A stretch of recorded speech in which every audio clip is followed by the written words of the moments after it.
is that 8 hunters were killed in gun battle with bandits in Niger State. Hello, welcome to this channel. There is this video I came across and I would like us to watch it together. But before we do that, please, if you have not subscribed to this channel, please go ahead and do that.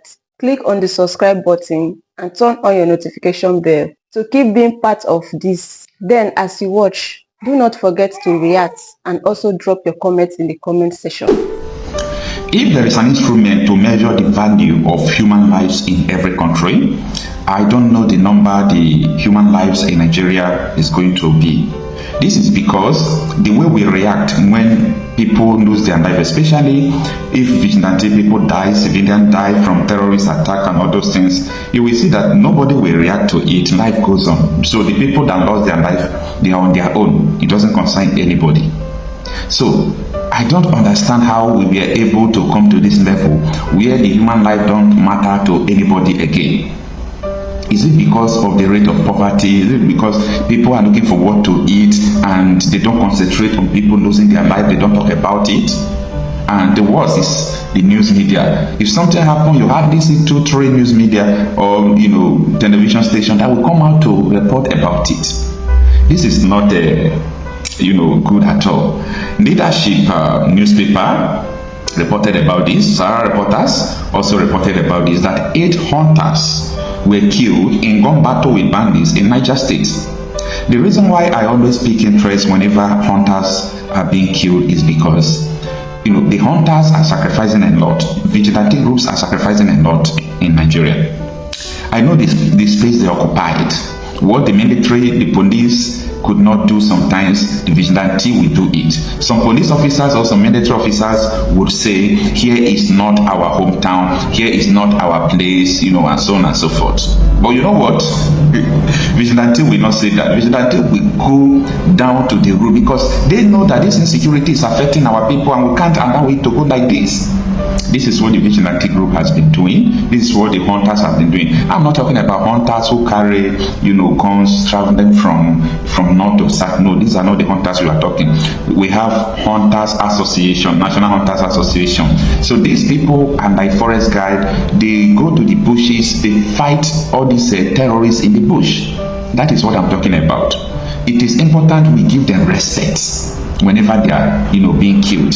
If vigilante group lost their life, it is important people should give them respect. They deserve it. These people, they are not being paid by the government.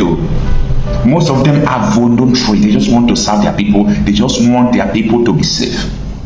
So whenever I see that people are not talking about them, it makes me feel sad. Now, this is the article reported by Sarah Reporters that 8 hunters have been killed in a gun battle with the armed bandits in Mariga local government area of Niger State.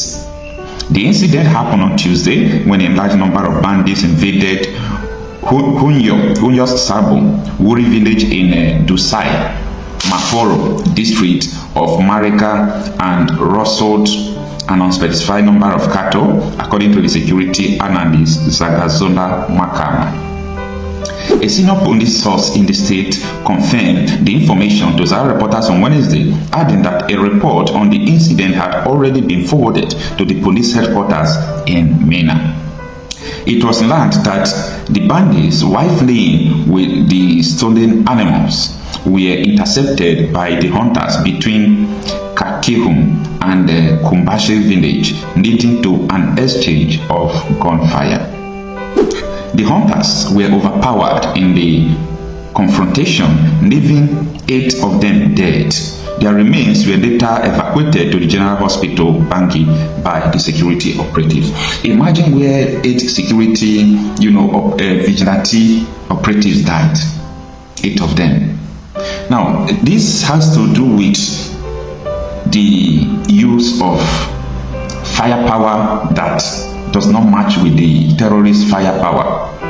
And at the time, I think I made a video talking about vigilante group should be allowed to carry AK-47. The terrorists are carrying AK-47. The vigilante group who are doing a marvelous work protecting the people should be allowed to carry AK-47. License, monitor. I think they should be allowed to carry AK-47.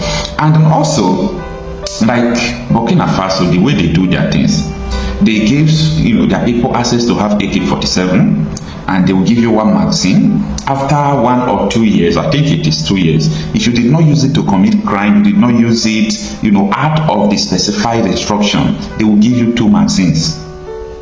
This is because they know that you can just be sleeping and someone with AK-47 will be shooting your house.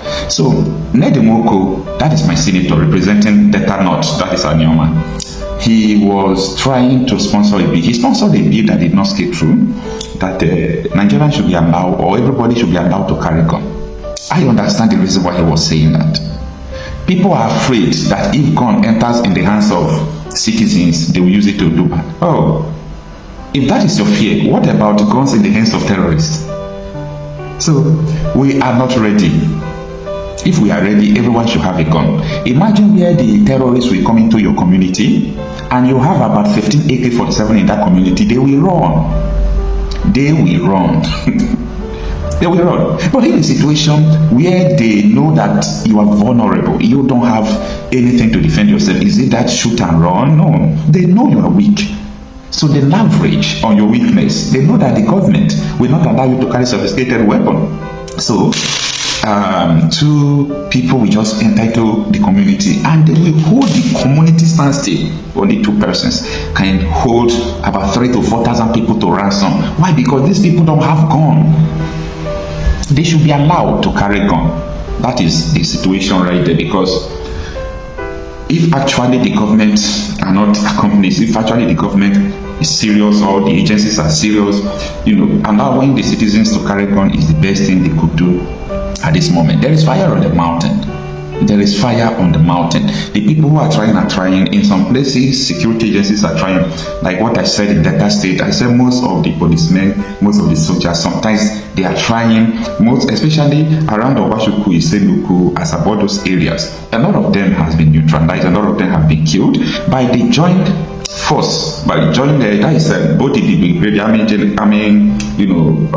personnel in Asaba, officers to say, the police anti-kidnapping squad, with some individuals group, vigilante group, including Harrison Gwamnishu. If you can follow him on Facebook, you will understand what I'm saying. So what we want is the security of life and property. It's someone that is alive that talks about anything. You want to talk about this, you want to talk about this, you want to do this, you want to do that. You have to be alive to do that. But anyone that dies while protecting his or her people is not a bad death. That is why I'm saying these people should be respected. These people should be honored. These people should be taken good care of. Their families should be honored. But it doesn't happen like that. So there are too many problems. I don't think it will be easy for us to navigate in this manner. And the worst of them all is that these people are being backed by some people in the politics. They are being backed by the people in politics, and that is why stopping them will be difficult. And let me say this for the last time. There is no insecurity or terrorist group that can survive in any place, in any country for 1 month or 2 months. If the government or government agencies or government personnel, I mean politically appointed people, elected people, if they are not supporting them, there is no terrorist organization can survive, even as Nigeria is. No terrorist organization can survive Nigeria in, let me say, 5 months. They wipe them out. But this is because there are a lot of people who are aiding them. So because of that, we find it difficult to have the victory over them. And this is just the situation. And the citizens are left to be dying. So what is the solution? Apart from the vigilante groups who are fighting for people doing all those things, I believe that everyone should prepare. That if everyone is ready that today this thing will end, it will end. If everybody should prepare to die, all these useless things is going to end. And it's going to end once and for all. So, I'm Okochapi myself. I'm a conflict and security reporter. Let me know what you think about this. May their soul rest in perfect peace. Let me first of all say that the idea of bringing people from outside the country to destabilize wasn't, I didn't say they brought people to destabilize. What I said was that the idea, they actually brought people into the country with the intention that those people will come and vote for them. I think you understand? And they never realized, they never knew, they were never convinced that they were going to win that election, because PDP was very, very strong on ground. So the fear was that they were going to lose the election. So the only thing they could do was to bring in people who could serve as mercenaries to come and win elections for them through the back door.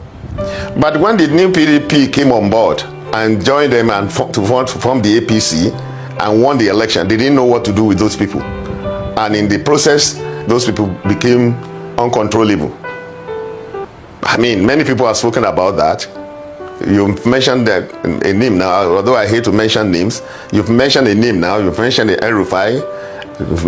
I mean, he talked about them. Thank you for watching this video. Please leave your contribution in the comment section and also do well to subscribe. I'll see you in my next video.